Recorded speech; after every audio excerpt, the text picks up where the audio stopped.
Chapter 29. The Treaty of Hudaybiya. The Prophet Muhammad and the emigrants greatly missed their homeland, which they were forced to leave 5 years prior in order to protect their religion and their lives, and they fervently desired to visit the Kaaba, emphasized in various Quranic verses as the sanctuary on earth of the divine religion based on monotheism. When Prophet Muhammad eventually saw a dream in which he was circumambulating the Kaaba, he decided upon going to Mecca and performing the minor pilgrimage, Umrah.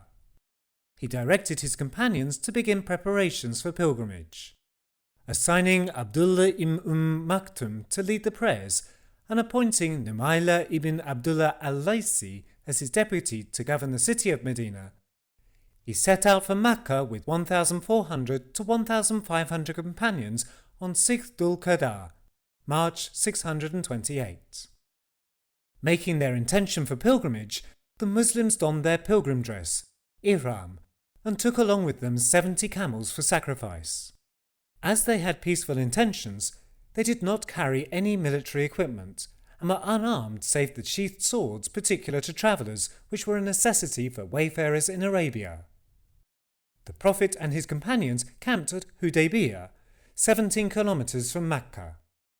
Informed of the Muslims' arrival, the Quraysh dispatched a cavalry force of 200 to the region under the command of Khalid ibn Walid, despite knowing that the Muslims' intention was pilgrimage, not conflict. The Prophet sent Kharash ibn Umayyah as his envoy to explain to the Quraysh the reason behind their arrival. However, they did not welcome the envoy and even wanted to kill him. The Prophet then sent Uthman, who had many relatives in the Quraysh, first and foremost Abu Sufyan. Entering Mecca under the protection of Abam ibn Sa'id ibn As, Uthman informed them that their intention was to perform the minor pilgrimage, not to fight. The Quraysh told Uthman that they would not allow the Muslims to enter Mecca, but that he himself could visit the Kaaba if he so wished. When Uthman responded with the declaration that he would not circumambulate the Kaaba if the Prophet did not do so, they arrested and imprisoned him. This incident reached the Prophet in the form of a rumour that Uthman had been killed. Deeply distressed and aggrieved by this news, Prophet Muhammad took an oath from his companions that they would hold fast and fight to the death.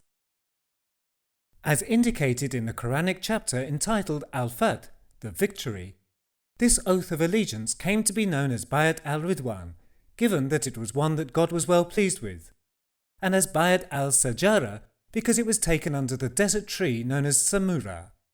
The companions taking the oath also thus became known as the companions of the tree, Ashab al-Sajara. When the Quraysh saw the commitment of the companions to Prophet Muhammad and their risking even death at his single command, their anxiety increased and they began to panic. They first released Uthman, and then sent a delegation led by Suhail ibn Amr by way of making peace. After the ensuing negotiations, the text of the peace treaty penned by Ali was signed by Prophet Muhammad and Suhail ibn Amr. The treaty was witnessed by Abu Bakr, Umar, Uthman, Abdul Rahman ibn al-Arf, Sa'd ibn Abi Waqqas, Abu Ubaidah ibn Jarrah, and Muhammad ibn Maslama from the Muslims, and Mikraz ibn Hafs and Huwaytib ibn Abdul Uzza, both accompanying Suhail ibn Amr from the Meccan side. According to the treaty whereby many of the Quraysh's conditions were accepted, the Muslims would return to Medina that year without performing the pilgrimage, return the next year to do so, staying in Mecca for 3 days. In the event that a Meccan escaped to Medina, they would be sent back, while one fleeing from Medina to Mecca would not be returned. There was to be a 10-year truce, and if one party were to enter into war with any party not signatory to this treaty, the other side would remain neutral. In addition, both sides were to ensure the safety and security of the land at their disposal for trade caravan passage, as well as for the major and minor pilgrimages. They would be free to form alliances with other Arab tribes, and the conditions of the treaty were to be observed by allied tribes in addition to the treaty's main parties. While some companions, particularly Umar, expressed their dissatisfaction regarding the treaty, which initially appeared to be against the interests of the Muslims. When the Prophet stated that he had accepted the terms of the treaty, everyone affirmed their commitment. After signing the treaty, the Prophet and his companions, remaining in Hudaybiya for 10 or 12 days, sacrificed the camels they brought along for this purpose and returned to Medina. Prophet Muhammad took great pains to comply with the terms of the treaty. For instance, because Suhail ibn Amr's son, Abu Jandal, had accepted Islam, he was enchained by his father and imprisoned for several years. During the time at which the negotiations at Hudaybiya were completed and a written document was ready for signing, Abu Jandal managed to escape from Mecca and came to Hudaybiya in chains, seeking refuge in the Muslims. Even if the Prophet insisted that the treaty had not yet been signed in response to Suhail ibn Amr's demand for his son's return, Suhail vowed that he would not sign the treaty unless his son was returned. The Prophet was thus forced to return Abu Jandal. Although Suhail promised that he would not torture his son, his dragging Abu Jandal in front of the Muslims when taking him away was extremely difficult for the Prophet and the Muslims to bear.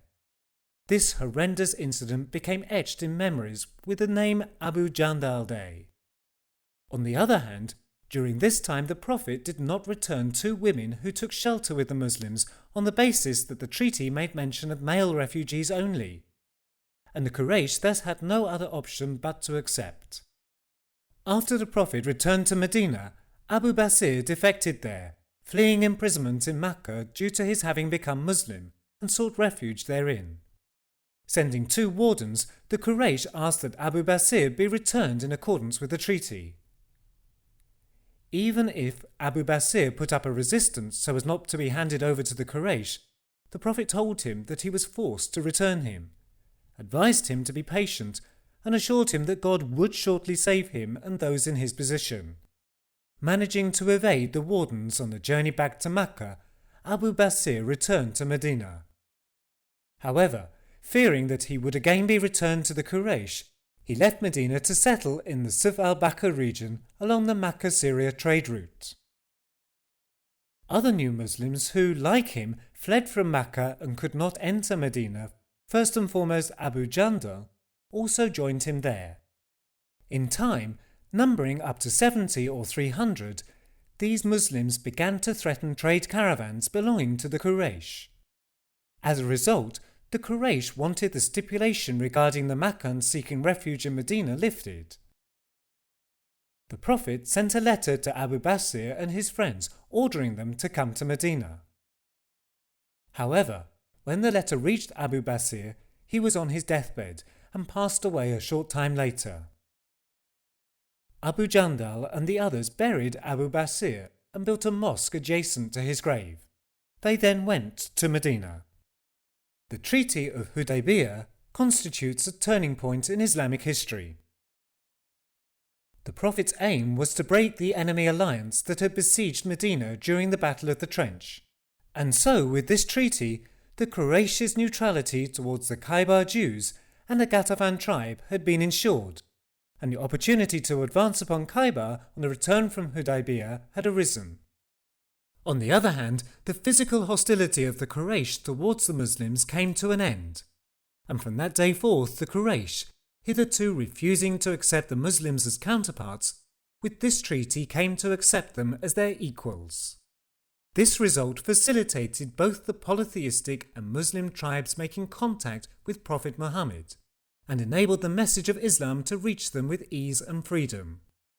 In actual fact, Islam spread rapidly throughout the Arabian Peninsula after this date, so much so that the number of people becoming Muslim in the period from the Treaty of Hudaybiya up until the conquest of Mecca exceeded the total number of people who had accepted Islam in the previous 18 years. Moreover, it became possible to send letters to neighbouring heads of state inviting them to Islam. The Treaty of Hudaybiya, initially not viewed as favourable, was in actual fact the greatest political success of Prophet Muhammad, and was confirmed by the Quran as such.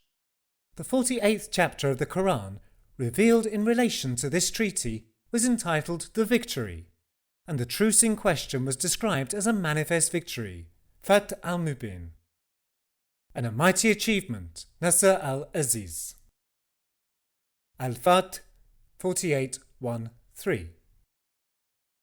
Coming to Mecca 1 year later, Prophet Muhammad, together with his companions, performed the minor pilgrimage.